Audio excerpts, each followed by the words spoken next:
Hello and welcome. I'm Arumba. Thank you for joining me. This is going to be a tutorial on how to maximize religious warfare and religious conversion specifically. So let's start off. We're in a brand new game here. It's the year 1066. I've selected the King of Leon as our character so that we can immediately dive into some religious war. And I am going to activate a few console commands here because I just want to quickly capture a territory and then show you the best possible way to delegate out that land to maximize conversion. So first off, let's go ahead and enable char info so that we can see some more information about characters. And why don't we go ahead and get rid of our brothers. There goes one guy, and let's get my other brother too. Kingdom of Castile, 107500.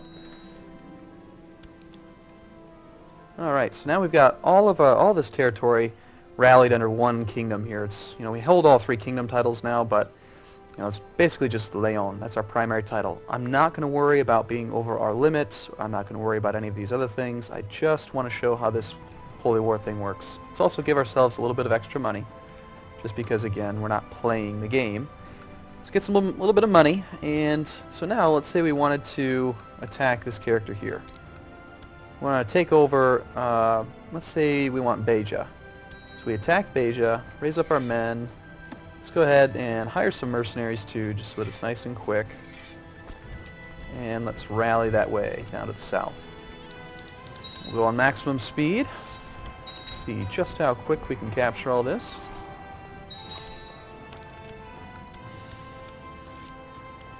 One of the things you might be seeing me do is very rapidly combine armies and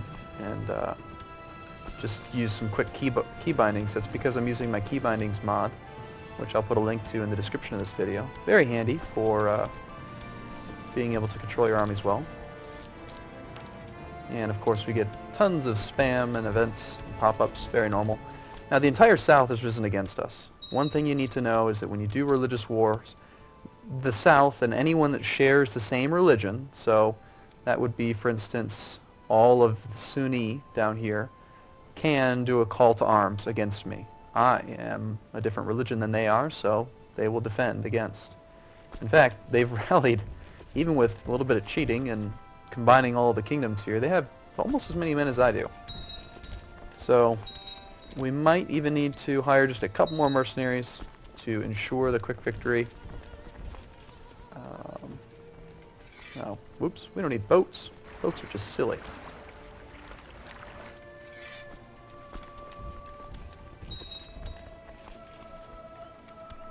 Alright.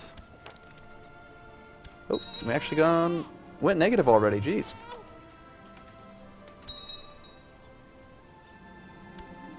Clearly it's not easy to win this first Holy War starting as one of the Spanish kings.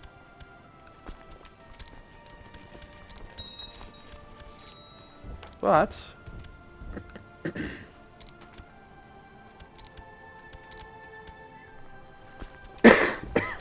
just about finished this war.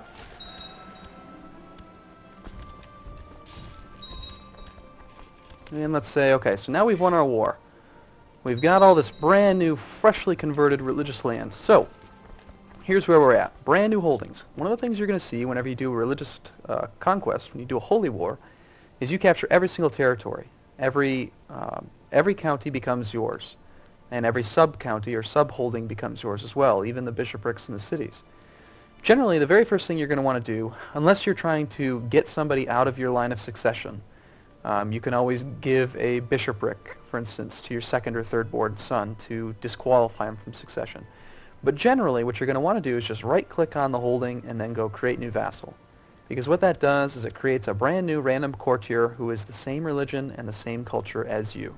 This guarantees that you are not going to have any opinion penalties with that character for being the wrong religion. Now, he doesn't like me because my domain's too big, I have too many duchies, and a bunch of other problems, but you'll notice no religious problems. So you're going to want to do that on pretty much every county, especially on, if there's any cities or bishoprics, you have a big penalty to holding those. So we're going to go through and get rid of all of this land. And now, all we have left are the actual topmost holdings, the castles.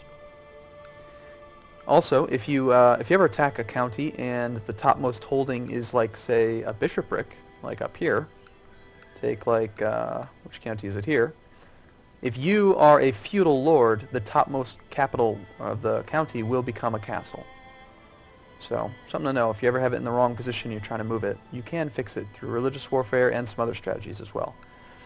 What you want to do next is to maximize religious conversion. There's a couple tricks you can employ. First, we want to go to the Find Character interface, search by realm, search for men who are not imprisoned, any marriage, not a ruler, yes culture, yes religion.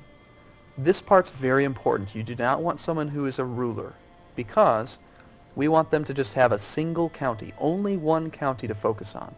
And by sorting it this way, we're only going to find people who share the same religion and culture as us. Now be cautious though, because you'll notice, even though I've said yes religion, yes culture, what's this filthy Orthodox doing in here? And why are there some Castilians and some Portuguese?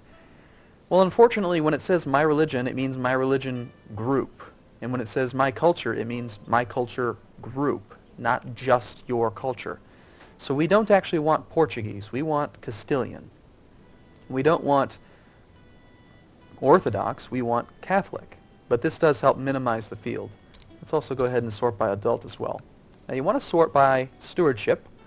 And then let's find the topmost Castilian who is Catholic and is not heir to anything.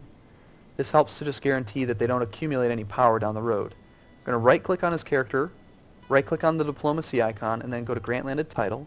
And at the very bottom of the list is going to be where your most recently acquired holdings are, although they are sorted by type. So we've got some baronies, some castles from my murderous rampage at the start there. Let's find one of these new counties, like say Lisboa. So we give out the county of Lisboa to this character. Now, the reason we just did that is that he has the matching culture and matching religion to us. And as a single county count, he is going to have his own council. He'll instantly create it. In fact, if you just wait one moment, let's take a look at him. Right now, he has the two vassals beneath him, these two, and he doesn't currently have anyone in his court. But if I let the day tick, all of a sudden, how'd that happen? Now there's 7 people here. Well, that's because he randomly generated all the courtiers that he needed to fill his council. In fact, if we look through here, we'll probably be able to find, there's his marshal and his chancellor, and very soon he will appoint these people to the other positions as well. Now, since he only has one county to worry about, and it's the wrong religion, actually in this case, I may have picked a bad target. These 2 counties are still Catholic. These 2 are not. All right, so let's do that again then. Find another character, and actually we would rinse and repeat this anyway. So go ahead and we grant out, let's say that one. We'll give out this one as well. Get rid of Evora. Always want to click Search Realm so that that previous character doesn't stay in the list. And let's give it out to this one as well. The reason we're sorting by stewardship is because that helps with converting culture, which we'll talk about in another video. But it also does help out just with managing the realm. So have higher income, which gives you higher taxation. So we've granted 4 separate counties to these characters. Now, what we want to do next is, again, he is going to instantly create a court and start filling his council positions, and then he's going to start trying to convert that county because it doesn't match his religion. I've made sure he has the correct religion, so he's going to try to convert it to his religion. So he's going to take his court chaplain and use the convert populace action on his county. Notice, though, that I can do it too. I just did that. So we have 2 court chaplains working on it, but there's one more step you can take. Now this is I don't always like to do this because it can make the realm messy later on, but if you're desperate to convert territory, another trick you can do is, let's go ahead and create the Duchy of Beja, and then give it to somebody that doesn't have any territory in these 4 counties, like say, this Duke. If we give him the Duchy of Beja, now I've made him a little bit stronger than I might like as a vassal, but since his 4 territories here are all Christian, he's very likely to send his court chaplain down there as well. So now we have 3 court chaplains, potentially, working on this county. and at least one working on this county. This maximizes the chances that you're able to convert the religion of your county as quickly as possible. This is very important because the religious penalty is the longest of the three. It lasts 30 years to conquer with a different religious group, and it's very steep. You'll see the local levies depleted by 200%, tax modifiers down 75%, and the reinforcement rates down 50%. So essentially you have no levy for 30 years unless you convert the territory. So that is basically the best way that I have found to convert territory quickly, by maximizing the way you delegate out the land. So I just wanted to give you a quick tutorial on how to do that. In the next video we're probably going to talk about how to culture convert as well. And I wanted to thank you again so much for watching. Make sure to subscribe if you want to stay up to date on new releases, and I appreciate your time. See you again soon.